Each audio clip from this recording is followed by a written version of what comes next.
আমিষ বা প্রোটিন, আমিষ জাতীয় খাদ্য পরিপাক করে কারা? আমিষ জাতীয় খাদ্য যারা পরিপাক করে তাদেরকে বলা হয় হচ্ছে প্রোটিওলাইটিক এনজাইম। কি lytic enzyme? Proteolytic. Proteolytic enzyme, ঠিক আছে। যারা শর্করা পরিপাক করে তাদেরকে বলা হয় অ্যামাইলোলাইটিক এনজাইম, আর যারা লিপিড পরিপাক করে তাদেরকে বলা হয় লাইপোলাইটিক এনজাইম, ঠিক আছে। তাহলে আমিষ কে করতেছে? Proteolytic enzyme. এর মধ্যে কি কি আছে? পেপসিন, কি আছে? পেপসিন, রেনিন, ট্রিপসিন, কি আছে? ট্রিপসিন, কাইমোট্রিপসিন, ঠিক আছে, বুঝছো তো আমার কথা নাকি? তারপরে কি আছে? Polypeptide, peptidase, sorry.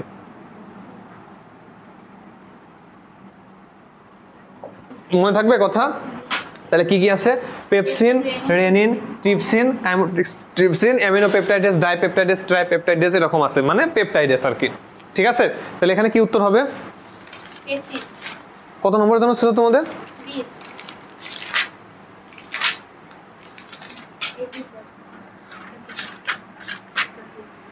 আচ্ছা, তাহলে এখানে কি হবে উত্তর?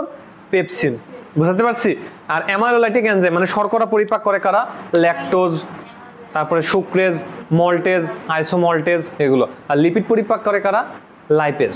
লিপিড পরিপাককারী এনজাইম বা লাইপোলাইটিক এনজাইম একটাই সবচেয়ে বেশি আসে পরীক্ষায়, সেটা হচ্ছে লাইপেজ। আরও আছে যেমন ফসফোলাইপেজ, ঠিক আছে, কোলেস্টেরল এস্টারেজ, মোনোগ্লিসারাইডেজ, লেসিথিনেজ।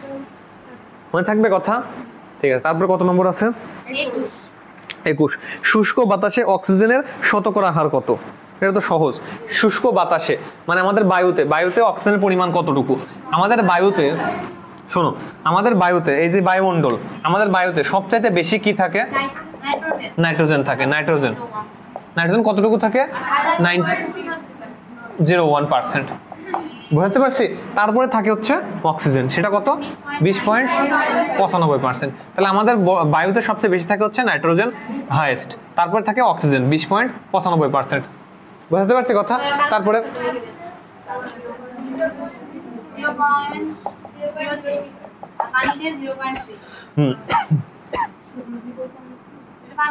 পানিতে 0.3%, ঠিক আছে। তাহলে বায়ুতে কার্বন ডাইঅক্সাইড থাকে 0.03% আর পানিতে 0.3%। এই জন্য পানিতে জলজ উদ্ভিদের সালোক সংশ্লেষণের হার স্থলজ উদ্ভিদের চাইতে বেশি, বুঝতে পারছি কথা? পানিতে জলজ উদ্ভিদের সালোক সংশ্লেষণের হার বায়ুতে অবস্থিত স্থলজ উদ্ভিদের চাইতে বেশি, ঠিক আছে। ওকে, তারপরে কি আছে? খালি 25।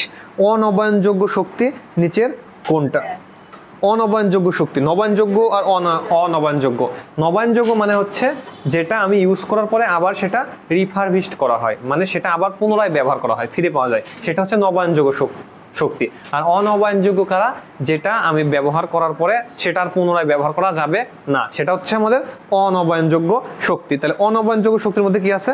বিদ্যুৎ শক্তি, ঠিক আছে, তারপর কয়লা, তারপর হচ্ছে তোমার পেট্রোলিয়াম ইত্যাদি হচ্ছে অনবায়নযোগ্য শক্তির উদাহরণ। আর নবায়নযোগ্য শক্তির উদাহরণ কি? সৌরশক্তি।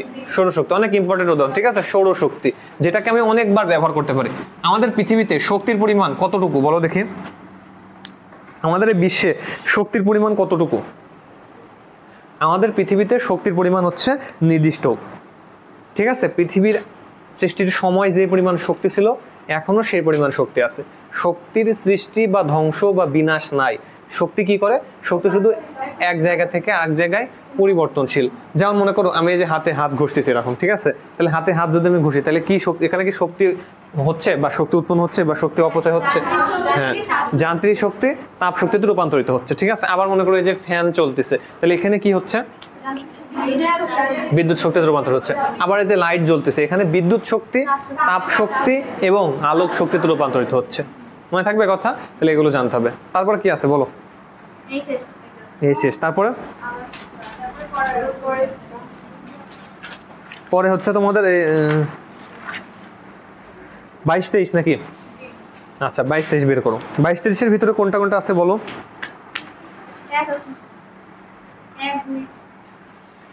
এক আছে,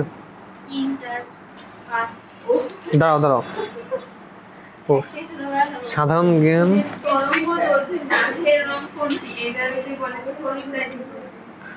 এক আছে, এক এক আগে আসি, ঠিক আছে। এক, তাহলে একের মধ্যে কি আছে, দেহের ক্ষয়পূরণ ও বৃদ্ধি সাধন করতে কোন উপাদানটি দরকার। তাহলে আমাদের বডিতে দেহের ক্ষয়পূরণ বৃদ্ধি সাধন কে করে? আমিষ করে, ঠিক আছে। আমাদের বডিতে কয়টা জিনিস ছিল? 6টা। একটা হচ্ছে শর্করা, শর্করা শর্করা কি করতো আমাদের? তাপ শক্তি উৎপাদন বা শক্তি উৎপাদন, যাই বলো না কেন, শর্করা কি করতেছে? শক্তি উৎপাদন করতেছে। আমিষ কি করতেছে? বৃদ্ধি সাধন এবং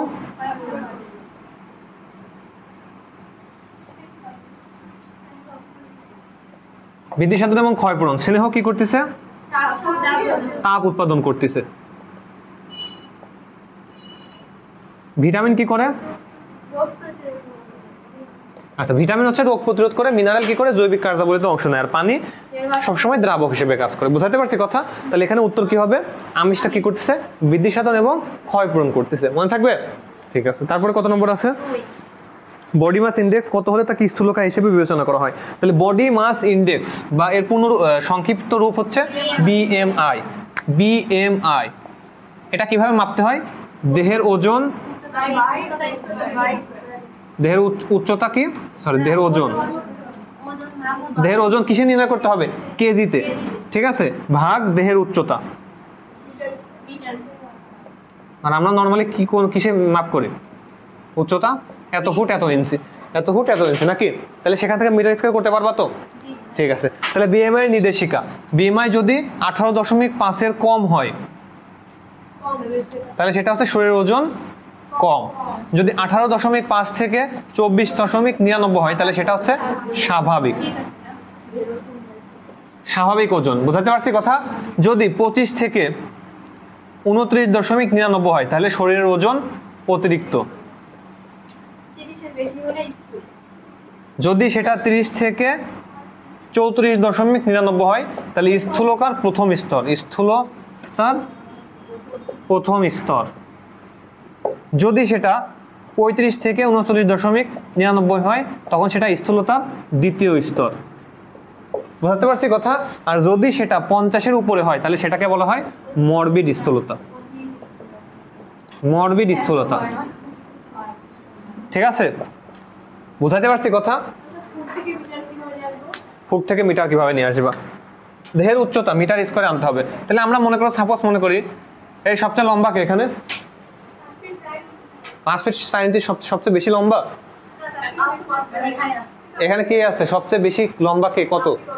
আমারটা পরে না, আমারটা পরে, তাহলে আমারটাই করি।